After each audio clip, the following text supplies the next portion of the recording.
Hi, this is Erica Qualey. Today's project will be printing in the round. You will need to have a brayer and ink or paint and a paintbrush, a plate for a palette, scissors and an X-Acto knife, a glue stick, ruler, pencil, a sheet of craft foam, a piece of paper board, a printout of the provided template, as well as a surface to print on. To start our process out today of making our print, we are going to need to create a plate.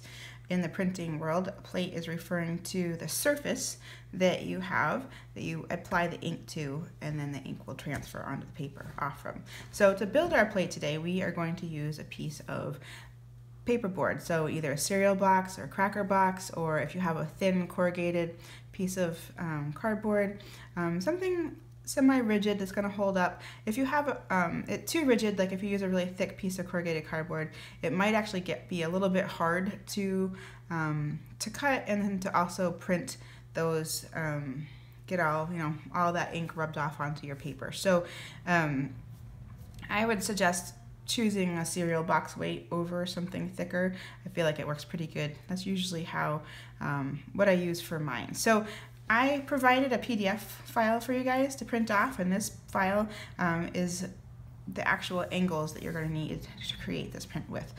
This is 1/6 of a circle. We're going to print this plate 6 times, and we're going to line the points up and have them print all the way around in a circle, and it's going to give the effect of, say, like a paper snowflake where the pattern's repeated. And this is a very fun project. I hope you enjoy it. So what you're going to need for your first step is to get your piece of paperboard, and you're going to need to measure, because depending on the size of your paper that you want to print on, you have to decide how big your plate can be. And this is really an important step, because it's hard to remember sometimes that your print is actually going to be twice the width of whatever your plate is. So if you make your plate 4 inches, if you make your design up 4 inches from the point, then that means your paper, your final print is going to be 8 inches across. So that would be kind of tight to do on an 8.5 by 11 piece of paper. So you'd want to make sure just that your shape is going to fit onto your surface you're planning to print onto. So this is just a general open triangle. So measure from your center. Like this one has a center line. You can measure from your center line up and decide how big you want to give yourself for a shape. I transferred my my angle onto paper using carbon paper.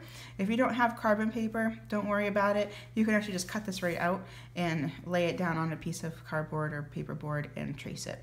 So I've cut mine out already before I started this video, so you guys could see. And this is actually very thin corrugated cardboard.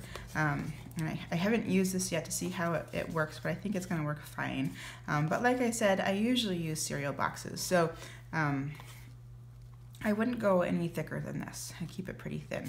So once you have your plate all cut out, you can just set it aside, and we're going to work on all of the objects that we're going to put on top of this that's going to make our design. But this is a really important first step, because this is going to be the base for everything else we're going to do from now on out. So I'm just going to set that aside, and then the next step is going to be deciding and designing your print. So this is kind of the fun part. So you can make this abstract, or you can make it representational, whatever you'd like. It can be really simple or really involved, but the one thing I'd like you to remember is to try to keep it, your shapes that you're using and your lines, all very simple. You don't have to have a simple design, but you need to have simple shapes. And the reason for that is when you start getting a lot of detail, like line detail and so forth, it gets a little lost in translation with printmaking. And I found these prints to the most successful ones that I've seen and done have been the ones with a little bit more of a simple design. So I've given you 2 different options here, where this is just an open, you can make an asymmetric design, and this has a center line, you can make a symmetrical design. If you want to make a symmetrical design, what I would suggest doing is drawing your design on 1/2, folding this down the center of the center line and holding it up to a window and tracing it onto the other half, and that will ensure that you have things exactly the same on both sides. So once you design it, what you want to do is to get a soft leaded pencil. So a 2B or a 2 works really well, an HB, and you want to go over your design with really hard with pencil. And the reason you want to do that is because you want to have enough graphite on your paper that it's going to transfer over onto your foam. So I've drawn out my design for you before this video started, and I designed a design that actually looks pretty complicated, but if you look at it, it's actually pretty basic, simple shapes. You can see a lot of detail in around here, and this detail I'm actually going to ignore for right now. I'm not going to deal with that. I'm going to just come in here and cut out just my basic outline of my shapes. And then I'm going to come back and deal with all these little lines later, and I'll show you how to do that. So just so you can see what I'm doing, I'm going to cut right along these trees. I'm going to cut right along the snowman shape. I'll cut out the arms and the birds. And you know, the wonderful thing about this process is the cutting part can be a little bit challenging, but if you make a mistake and say I cut this little bird right off from this point, that's not a problem, because we are going to take all those pieces and glue them down onto our plate. So if you cut something off by accident, just save it. Don't worry about it. It's going to be fine.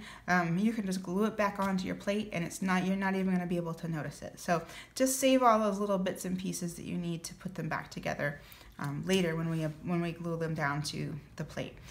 So to transfer this, I'm going to get my piece of foam. This is a fairly small piece of foam. It's a little bit easier if you have a bigger one, but this is what I had today. And it's got some dust on it here. And what you're going to do is you're going to line your edge up, line up the corner right onto the corner and stick your finger on it, and then slide this up so it lines right up with the edge of your angle. And that's going to cover up. I have a little bit of a, I have one little snow dot out there, but I'm not going to worry about that. So then I'm going to hold right down on that, and I'm going to flip my paper over. Hold it right down still, and I'm going to use the back of my fingernail. So I have really short fingernails, but that's not a big deal. It's not about pushing with your fingernail. You're actually going to be using that back surface of your fingernail, the flat part. And you're going to rub really hard. Rub, rub, rub all over. And when you rub your paper down and smush it against the foam, some kind of magic happens, and that graphite sticks onto that foam. And your little image that you've drawn is going to be right there waiting for you, so you don't have to worry about redrawing it, which is really nice. It gives you a chance to, you know, do a couple test runs and erase, and you can do a couple different drafts of it before you get the final design you want. So it's kind of a nice little trick. You don't have to worry about drawing actually onto the foam. And this works pretty well. So you want to rub all over, make sure you get all the spots. And if you want to check and peek and make sure you haven't missed any place, what you need to do is just hold your fingers down on top of the foam somewhere. Hold it right down, and that's going to pin all this together, and then you can just pull back your design. You can see there I have my snowman. Mine moved a little bit, so as I've got kind of a funny thing going on, but I think it's good enough that I'm going to be able to cut it out. So my next step is cutting, and if you are a child doing this, you might want to ask your parents for help, or just double check with them to see what you're okay to do, because you can use two different tools. You can use an X-Acto knife, or you can use scissors. So make sure that you have any help that you might need, or permission or so forth to do whatever you're going to do. But if you use an X-Acto knife, just make sure you put down something to protect your paper. So this is actually the piece of cardboard that I cut my plate out of, and I just have the rest of it here, and I'm going to use this as my cutting board to cut on top of. So I'm going to go ahead and cut this out, and I'll be right back with all of my pieces, and I'll show you how to glue them down. Okay, so I have all of my pieces cut out, and now it's time to assemble them all onto my plate. So I have my glue stick, and what I'm going to do, because I ended up cutting mine up into a lot of little pieces, so instead of putting glue on my pieces, I'm actually going to coat my plate in a bunch of glue.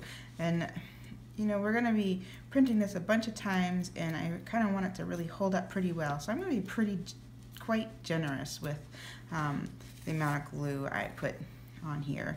And then after I glue it down, I'm just going to give it some time to really dry well before I go ahead and print it.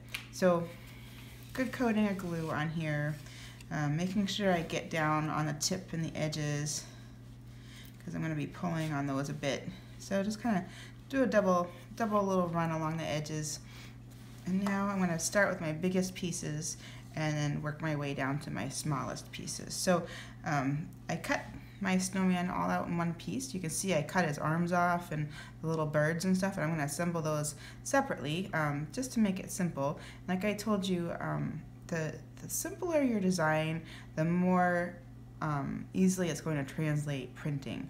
So I avoided doing any little noodly shapes and whatnot.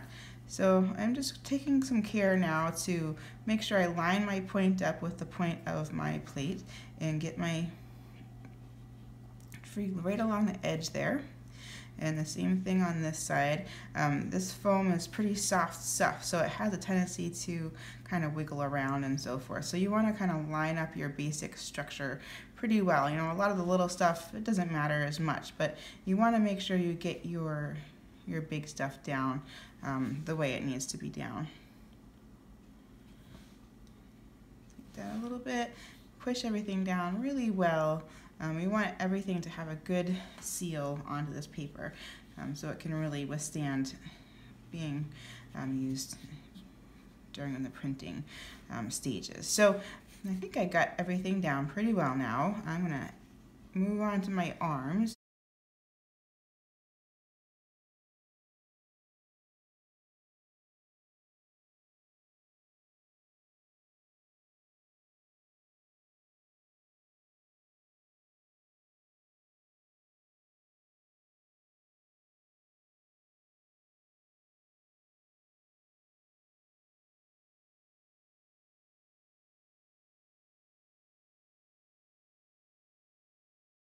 Now I am going to let this glue dry while I get my printing stuff out, and we'll try to give it a whirl for printing.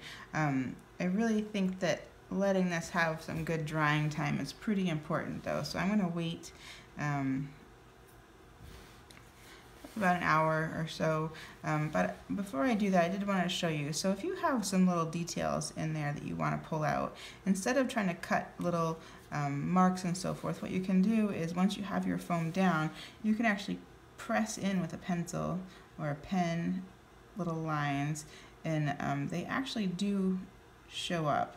You're really kind of scoring or creasing the foam, and it stays pressed down. So you can actually really give a sense of a little bit of detail there without having to cut out really intricate little things. So I'm going to use that little trick for my carrot here and for the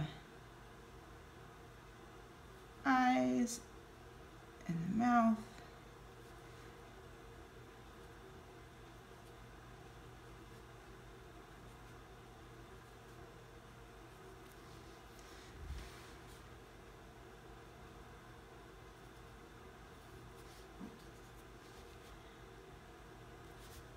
Details. And when I'm doing this, I'm pressing down.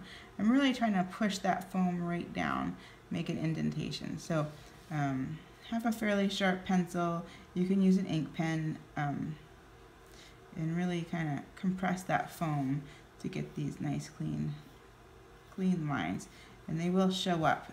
And make sure everybody's nice and down on the paper, and I'm going to let them dry. I'll be back. My glue has dried now, and I think everything is stuck down pretty well, so I'm going to go ahead and start printing. So what I am using today is I have a speedball, just a water-soluble linoleum printing ink, and a brayer.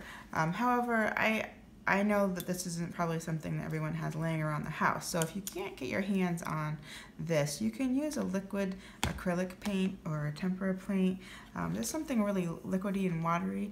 And I wouldn't use a paintbrush, but maybe a sponge, like a sponge brush, would work pretty well. What you're looking for is a thin coat, a thin, even coat over over your plate. So if you are using a paintbrush or a sponge brush, you just have to make sure that you really just dab off any excess paint, because you don't want to fill in all the cracks with lots of paint. So that's sort of if you're going to use a paintbrush or a sponge brush, that's sort of what you need to look out for, is just to put a light coating onto your plate and don't gob it up and fill it up. So so I have just a plastic plate here that I use for printing, and there's a little nub in the middle of it, so I'm going to be careful to stay off to one side. So I'm going to just put out a little line of ink here, and load up my brayer here. And what I'm going to do is I'm going to start printing right in the middle of my paper. And I have a really large paper here, so I have lots of room. But if you have a restricted size, just make sure your first print, you have to remember, is going to be just one side of your circle. So it needs to be off to the side enough that you have enough room in every direction to make that same print. And I also wanted to point out that I cut off all of the excess cardboard that I had. I kind of cut it right up. You don't have to cut around things, but kind of just cut it up to the edge of where your design is. I have my piece of cardboard here I'm going to put down, and I'm just going to, when I ink my print, I'm going to just make sure that I'm inking on top of this board to protect my paper. So I'm going to come in here and load up my brayer. So when I start loading up my brayer, I want to kind of remember to roll this in the same direction.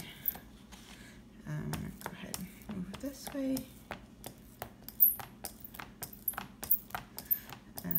If you don't kind of keep picking up and rolling with a brayer, then what happens is you end up just getting one side more loaded with ink than the other. So I can see now that I have it evenly distributed all over, and I'm going to bring my print out here. I'm just going to do a light roll over the whole thing.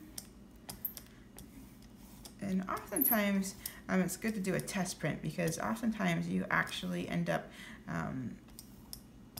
your first print or two, the ink doesn't totally take to your design yet. So I'm going to just go for it, but it's not a bad idea to go ahead and do a test one. And these extra little bits here that you see in the background that got onto my plate, I'm not going to worry about that all that much. I'm going to go ahead and just keep on keeping on here. I don't think it's going to play a big role in I don't actually mind any background noise for my print. So so now that I have my plate all inked, I'm going to turn it upside down, set it down, and I'm just going to rub all over in sort of a circular motion. Along the edge, push down the edges really well, and rub all around. This is going to help get that ink transferred onto your paper.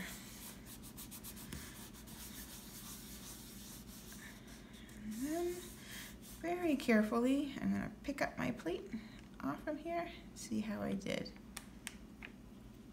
Cute.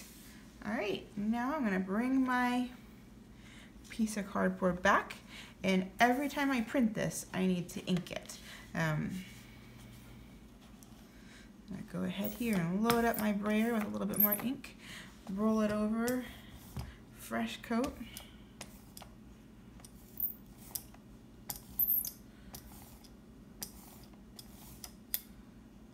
I lost the snowflake here. That's okay. I was suspecting that was going to happen. Now, this is the tricky part. What you want to do is hold it upside down, so the plate's down, and you want to start with the corner of the center. I'm going to put that down here.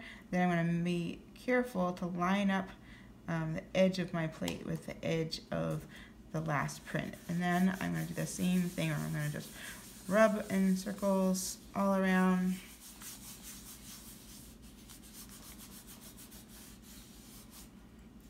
Very carefully, lift straight up my second print.